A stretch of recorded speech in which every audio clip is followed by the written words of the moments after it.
actions. I'm giving you the tools, right? I'm giving you the sandbox. I'm setting the table for you, but it's up to you to decide what you want to eat. Master Chief is human.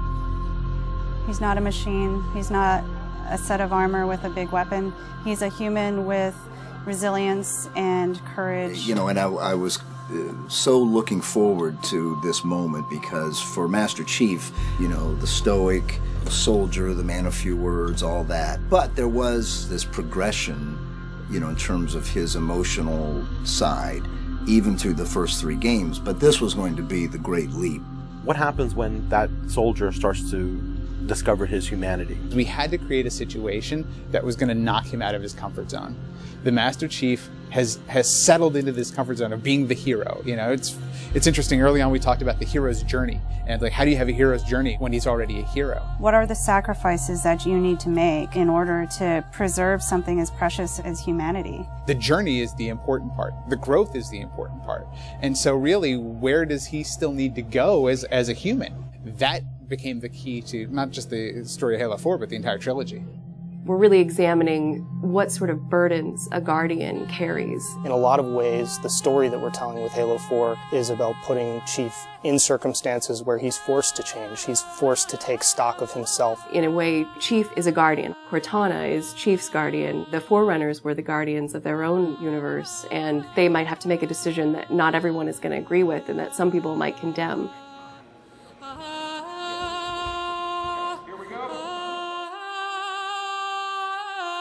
It's almost like you're a little kid and you're just playing make-believe again. So you imagine everything. The table's here. The plinth for Cortana is here. There's a window here. Ready, go.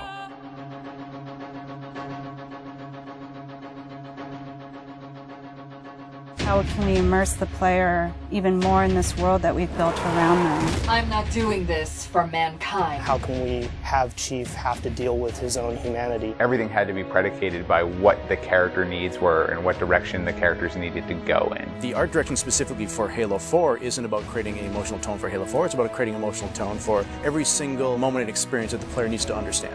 Similar to what we said is that, you know, we build what we need to see. We can't look too far this way, it starts to fall apart. But back in here, things are looking good. Film is like, I'm going to create something and it's going to be awesome and I'm going to polish it and I'm going to own it, but I'm going to share it with you, which is very different than game storytelling, which is I'm going to give you all the tools, I'm going to give you all the possibilities, and it's up to you to discover it. Answering questions and answering the directions that the narrative had already taken defined the path forward for us as we started to tell the story. We're always telling these huge, big stories. We've got Infinity, it's the biggest ship that has ever been launched. We've got Requiem, which is like the biggest Forerunner artifact we've ever found. But in the middle of all of that, we've got this very small personal story between Master Chief and Cortana. You tell a story with every detail that you put into a game. Immersion is really what allows somebody to believe your universe and also to become emotionally caught up in your universe. Ready to get back to work? I thought you'd never ask. How do we make sure the sights and the sounds and the things that they're feeling as a player inhabiting that suit really comes through more clearly? And you know, technology has allowed us to do that with much higher fidelity than back in the CE days. Okay, so those are definitely bigger ones. Yeah, those start to get... Just because we've got more people. Let's roll video. Yeah. So this will be just video and audio only, no face, no mocap. In that case, you won't mind if we return the favor. As we design these things, we put together the best plan. Until it actually touches an actor, it lacks humanity. Having the ability to work with the actors on stage, capturing their face, body, and voice at the same time, really gives us an opportunity to create an immersive experience for the actors. Working at Giant, we could have at least 8 actors in the same volume at the same time. So the objects that they're acting around and the people that they're acting with, against, through, and toward are there in the scene with them, and it makes a huge difference.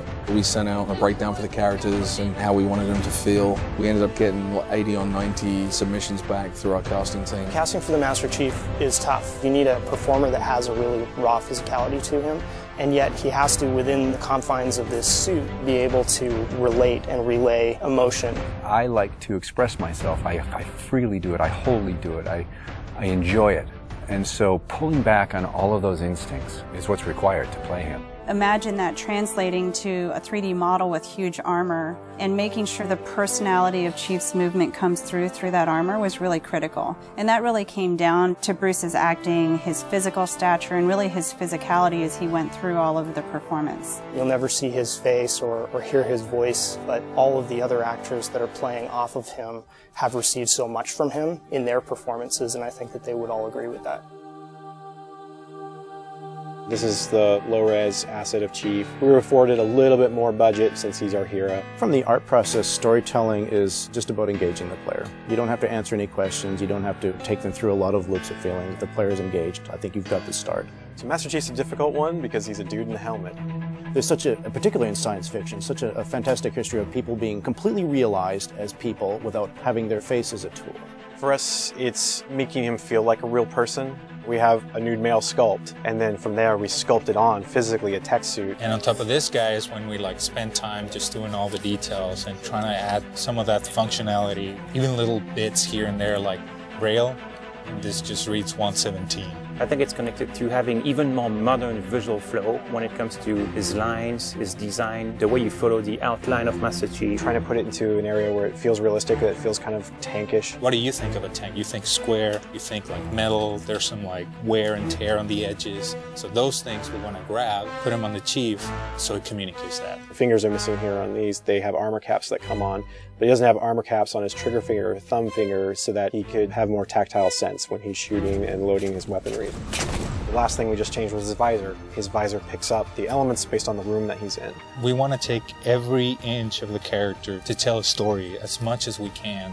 Above all, he still needs to connect to the player and they still need to understand him as being that character. It's somebody who's been very loved over the last 10 years.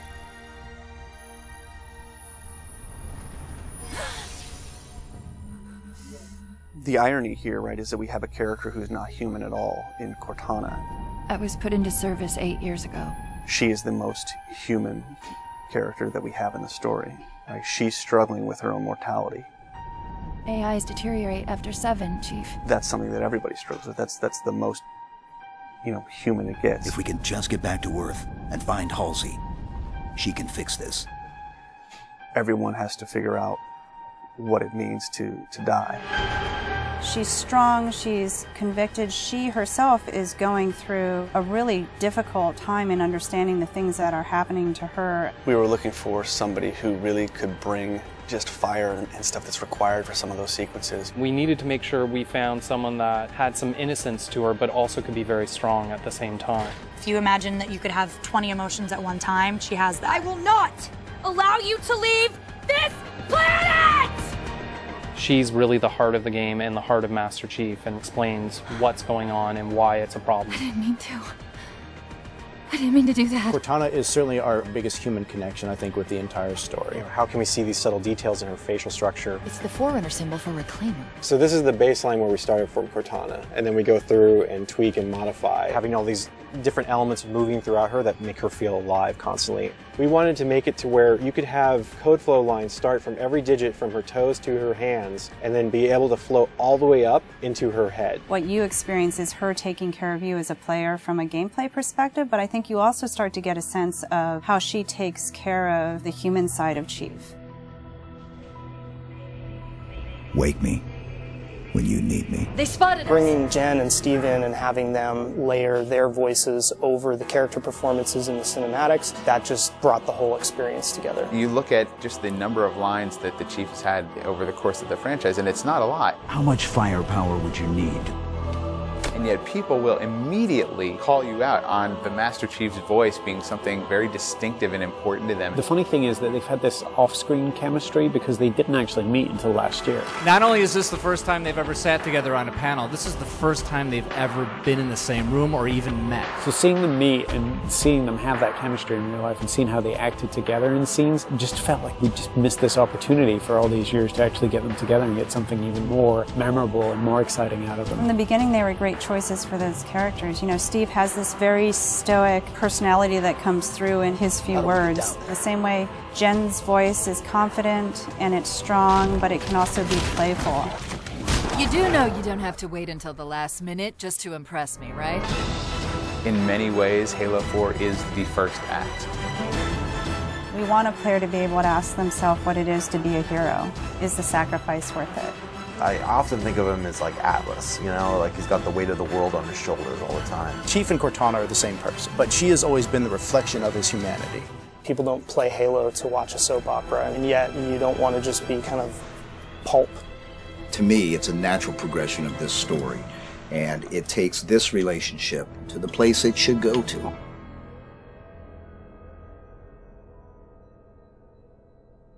Don't make a girl a promise you can't keep.